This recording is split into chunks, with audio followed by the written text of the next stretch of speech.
Welcome to This Explainer. We're just going to go ahead and skip the usual long intros today because we've got a ton of ground to cover. And honestly, your time is incredibly valuable. So right now, we're jumping straight into breaking down the exact psychological frameworks you need to reclaim your focus, cut through all that daily noise, and build an absolutely unshakable identity. If you've been feeling, like you're just not operating at your highest mental capacity lately, well, you are exactly in the right place. Okay, let's dive into this. When did you become this mentally tired? Seriously, just take a second and think about it. And I'm not talking about being physically exhausted like you just ran a marathon. I'm talking about something way deeper. It's kind of like this heaviness, right? A lack of clarity or this constant nagging feeling that your mind simply isn't as sharp as it used to be. You might be telling yourself, oh, I just need more discipline, or maybe I'm just getting lazy. But listen, that unseen exhaustion, it is absolutely not a lack of willpower. What it actually is a slow, quiet leak of your mental strength. And it's been happening without you even noticing.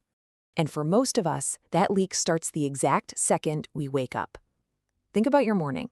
You open your eyes, you immediately grab your phone, notifications, messages, emails, videos, noise, bam! Before your mind even has a chance to breathe, literally, while you've still got one eye crusted shut, you are reacting. By picking up that device right out of the gate, you instantly surrender your brain to the world. You aren't choosing your focus anymore. Your focus is being aggressively chosen for you, and it just throws you headfirst into this visceral chaos that basically dictates the entire rest of your day. So let's systematically break down why this is actually happening. There are 4 invisible habits that are just totally draining your strength. First up, there's that automatic phone checking we just talked about. Second is constant context switching. Bouncing from a task to your phone to a random thought and back again. It kind of feels productive in the moment, but you're actually losing depth every single time you switch. Third, avoiding minor discomforts. The absolute second something gets even a little bit hard, we escape to an easy distraction. And fourth is just the endless background noise. We literally never let our minds rest. Because we're constantly training our brains to escape, our actual tolerance for deep focus is shrinking. And here's the really dangerous truth. A distracted mind is a mind that's much, much easier to control. Now, what's really interesting about this slide is that we always think we're afraid of failure. But the reality is actually the success trap. We aren't terrified of failing.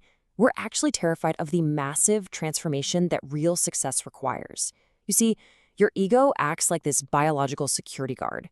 It's quite literally wired to conserve your energy and keep you stuck in these comfortable, totally predictable roles. Whether that's the struggling artist or the quiet one in the back, success is terrifying to your ego because it demands that you drop that familiar mask and actually genuinely grow. So, the big question, how do we stop self-sabotaging and actually get past this internal security guard? Well, you can't just go to war with your ego. That doesn't work. Instead, you can use a concrete 3-step process to fundamentally change your relationship with it. You turn it from your hostage taker into a calm leader. Step 1 is simple. Recognize the hijack. Just notice when you're acting purely to protect an image. Step 2 is observing the fear. And honestly, this one is huge. Instead of saying to yourself, I am a failure, you say, I am noticing a feeling of failure within me right now. Separating the feeling from your core identity creates this massive psychological space. And finally, step 3, vote with action. You use that new space to take small, really intentional actions that cast a vote for the exact person you want to become. All right, let's just slow down for a second here, because this next concept is probably going to challenge how a lot of us view ourselves. It's called the kindness trap. Machiavelli actually warned us about this over 500 years ago. The absolute danger of playing by the rules of the good guy in a world full of people who simply don't. A lot of times, what we call goodness or empathy is actually just a really convenient mask for our fear of setting boundaries. Think about it. If you're always agreeable, always terrified of being disliked, you kind of stop being an autonomous person. You just become an emotional emergency button sitting on a shelf. You become the person everyone dumps their extra work or their drama on simply because they know for a fact that you won't say no. And this brilliantly illustrates the dual nature you absolutely have to master if you want to survive and thrive externally, without, just turning into a total jerk. First, you need to be the fox. You've got to possess the sharp social intelligence to actually see traps before you walk right into them, and to understand people's true motives without becoming a victim. But at the exact same time, you must also be the lion. You need to carry this quiet, assertive presence that sets firm boundaries and naturally commands respect. Because here's the thing, respect isn't about just being nice. Respect is earned by showing you are fully capable of acting when you need to. That mastery over your internal and external world, it begins on the very first battleground of your day. As the saying goes, who controls your morning controls your mind. That first hour after you wake up isn't just about rushing to be some highly productive robot checking off tasks. Not at all. It is a period of incredibly deep psychological conditioning. What you do in this specific hour literally dictates whether your brain is going to operate in a scattered, reactive survival mode or a centered, powerful leadership mode for the entire rest of the day. Let's actually contrast these two states. On one side, you have the distracted morning. It's highly reactive, fueled by those cheap dopamine spikes, and it's basically just total chaos. But on the other side, you have the CEO morning. Disciplined, high performers wake up and they actively create silence before they allow any stimulation in. They use surprisingly simple acts. We're talking about just drinking a glass of water, sitting in complete stillness for a few minutes, or doing some light movement. Why? To clearly signal to their nervous system, I am in control right now. They aren't just crossing their fingers and relying on motivation. They're using daily repetition to completely rewire their very identity from chaotic to calm and focused. 12. That is the exact number of hours that are directly shaped by the very first hour of your day. It's huge. If you lose the morning, you usually lose the day. But here is the real catch that a lot of people miss. You absolutely cannot build a focused, intentional morning if you are coming right off a chaotic night of endless scrolling and overstimulation. Real recovery requires real stillness. Your attention is hands down your most valuable resource.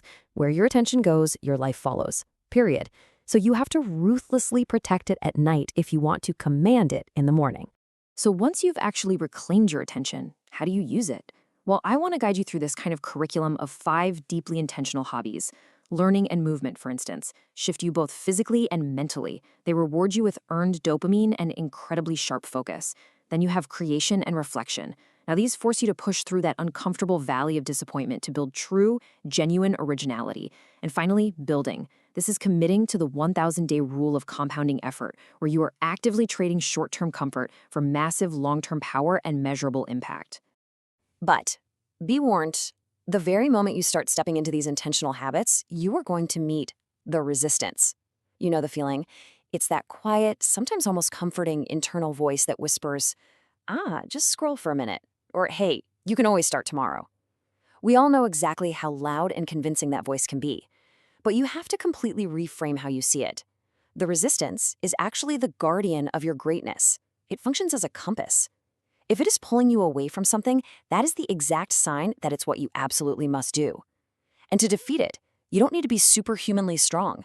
Just one time. You simply need to be consistent. 10,000 times. So, the crucial point is this. Mental strength is not built by adding more force. It is built by removing what weakens you.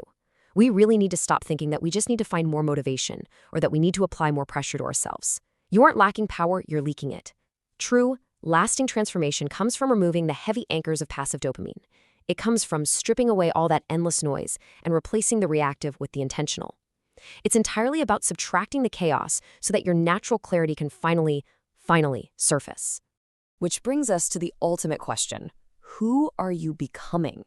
Seriously, are you going to be a passive reactor, completely controlled by your passing impulses, your hidden fears, and the random notifications vibrating in your pocket?